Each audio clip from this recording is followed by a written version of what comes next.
একটু দুষ্টুমি করতেছিলাম যে হাত ওর বয়স বা শক্তি কোনোটাই এখনো হয়ে নিজেকে আর কন্ট্রোল করতে পারলাম না।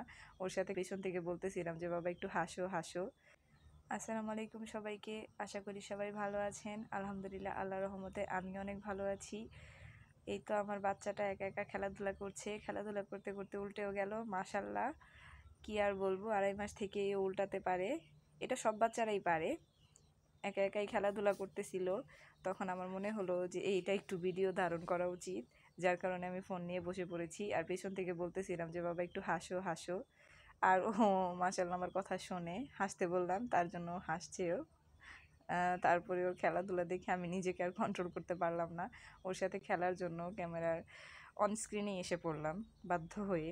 যেহেতু আমার বাবাটা একা একা খেলছিল, আমার খুবই খারাপ লাগছিল। সবসময় একা একাই খেলে, ভিডিওতে আপনারা দেখেন, কিন্তু বাস্তবতা ভিন্ন। আমি ওর সাথে সবসময় থাকি আর আমি ওর সাথে সবসময় খেলি। যতক্ষণ ও জাগ না থাকে ওর সাথে আমি খেলার চেষ্টা করি।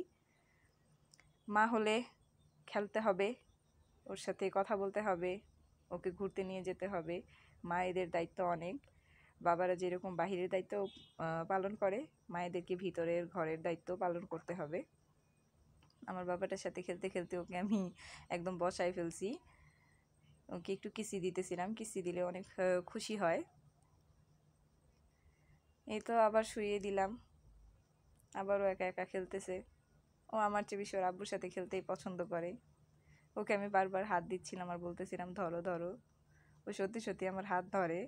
তারপরে আমি একটু চেষ্টা করি ওকে উঠানোর, কিন্তু ওর এত শক্তি, বয়স কোনোটা এখনো হয় নাই যে আমাকে ধরে উঠে যাবে। মাশাল্লাহ যতটুকু করে মাশাল্লাহ, কিন্তু এখনো ওর বয়স বা শক্তি কোনোটাই এখনো হয়ে ওঠে নাই যে আমার হাত ধরে উঠে পড়বে।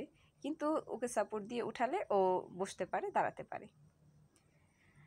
আর এই তো তারপরে ও একা একাই খেলতেছিল ওর পা ধরে। তারপর আমি আবার ওর সাথে একটু দুষ্টুমি করতেছিলাম যে হাত ধরো হাত ধরো, উঠে আসো উঠে আসো। আমার বাচ্চাটা মাশাআল্লাহ, কি আর বলবো। আমার মাশাআল্লাহ মুখ থেকে সরেই না। আপনারাও প্লিজ মাশাআল্লাহ বলে যাবেন।